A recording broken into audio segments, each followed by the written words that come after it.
Assalamualaikum warahmatullahi wabarakatuh. Dalam video kali ini kita akan membahas materi mata kuliah kewirausahaan 1 yang berjudul Review Kuliah Umum Bagian 1. Pada pertemuan kali ini kita akan mereview kuliah umum dari pertemuan 1 hingga pertemuan 6. Review kuliah umum ini akan berisikan poin-poin penting dari tiap bab materi dari minggu 1 hingga minggu ke-6.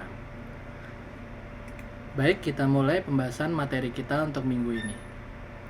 Capaian pembelajaran untuk materi minggu 7 ini adalah mahasiswa mampu membuat rangkuman isi kuliah umum dari materi kuliah minggu 1 sampai minggu 6. Buku referensi yang digunakan untuk menyusun materi ini antara lain penulis Bahri dengan judul Modul Pengantar Kewirausahaan penerbit Kiara Media, 2 penulis Mursidi dengan judul Buku Ajar Pengantar Kewirausahaan penerbit Lakeisa, 3 penulis Sari dengan judul Kewirausahaan dan Bisnis Online penerbit Yayasan Kita Menulis, 4 penulis Muhson dengan judul Buku Ajar Entrepreneurship Kewirausahaan penerbit Kuepedia. Bobot penilaian mata kuliah ini diambil dari 4 kategori. Kategori itu antara lain adalah absensi, ujian tengah semester, ujian akhir semester, dan nilai tugas. Nilai tugas merupakan gabungan dari nilai forum, kuis, dan tugas besar.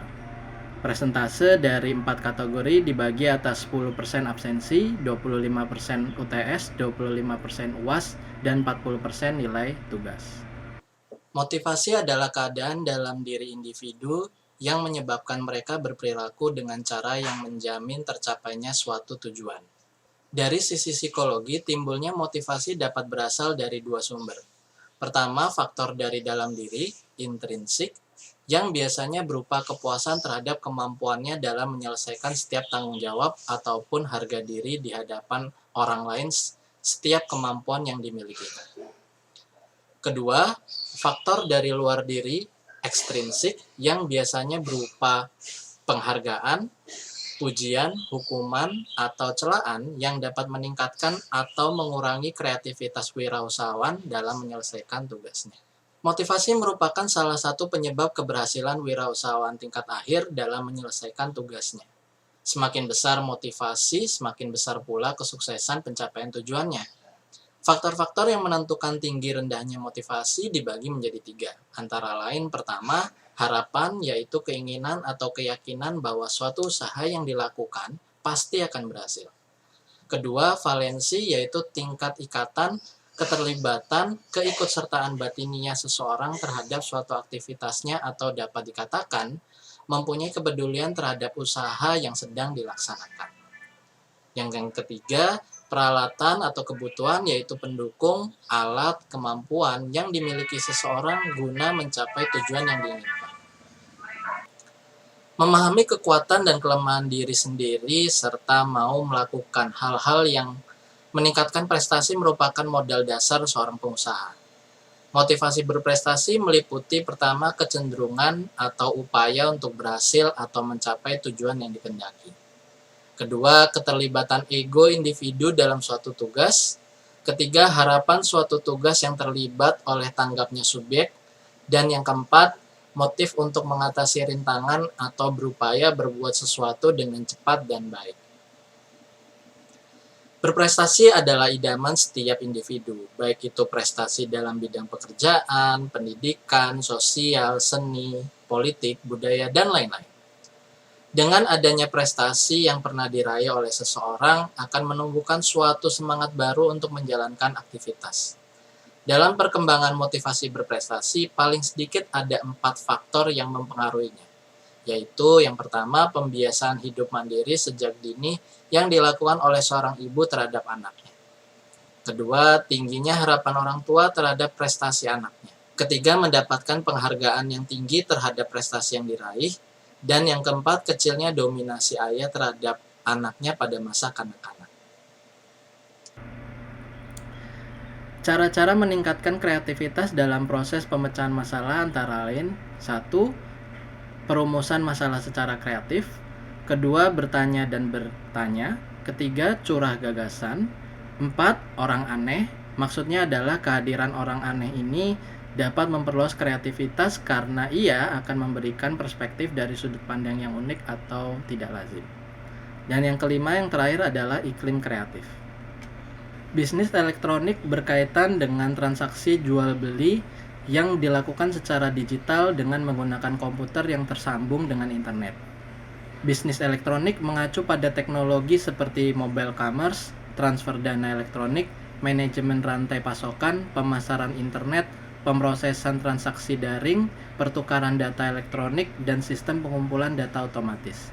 Sistem ini harus bekerja sama untuk sementara dan tanpa hambatan, dan harus berbagi, menukar, dan memproses data selama keseluruhan proses bisnis dan lintas batas-batas organisasi yang bekerja sama. Berikut ini beberapa kategori utama dari e-commerce, yaitu yang pertama B2C atau business to consumer, kedua B2B, business to business, ketiga C2C, consumer to consumer, keempat C2B, consumer to business, kelima B2G, business to government, keenam adalah C2G, consumer to government, dan yang ketujuh adalah O2O atau online to offline. Komunikasi adalah proses penyampaian informasi, pengetahuan, dan pengalaman supaya timbul saling pengertian, keyakinan atau kepercayaan, serta kontrol yang diperlukan. Bentuk dasar komunikasi dibagi menjadi dua, yaitu komunikasi verbal, merupakan bentuk komunikasi yang disampaikan kepada pihak lain melalui lisan dan tulisan, dan komunikasi nonverbal merupakan bentuk komunikasi yang menggunakan bahasa isyarat atau body language sebagai sarana berkomunikasi dengan orang lain.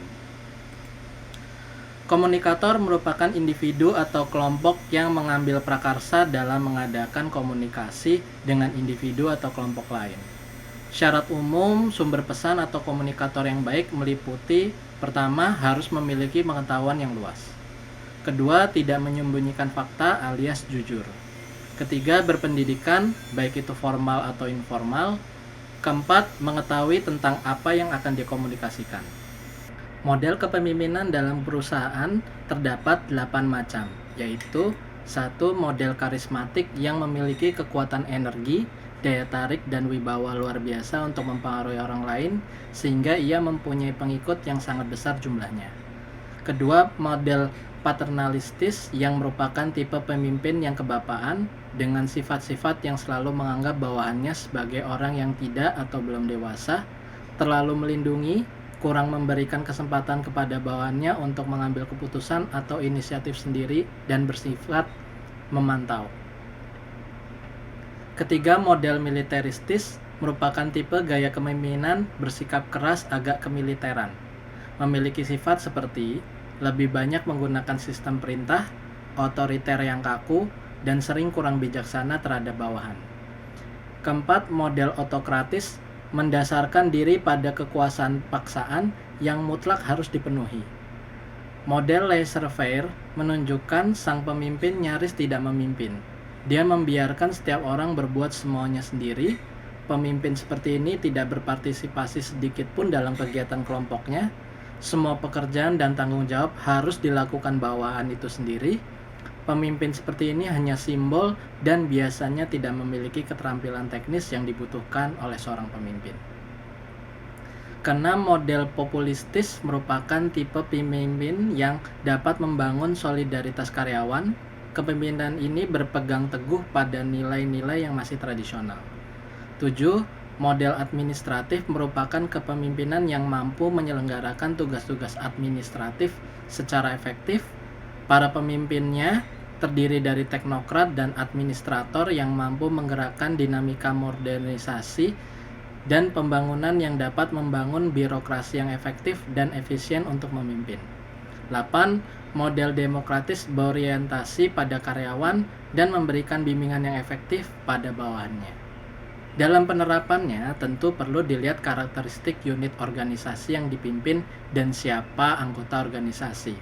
Dengan mengenal karakteristik organisasi yang dipimpin, tentu akan dapat diketahui tipe kepemimpinan seperti apa yang dapat menjadikan organisasi dengan performa yang tinggi secara efektif dapat mencapai tujuannya. Sekian pemaparan materi untuk minggu ini. Semoga ilmu ini bermanfaat buat kalian, dan ingat selalu untuk bersinar bersama Undira. Wassalamualaikum warahmatullahi wabarakatuh.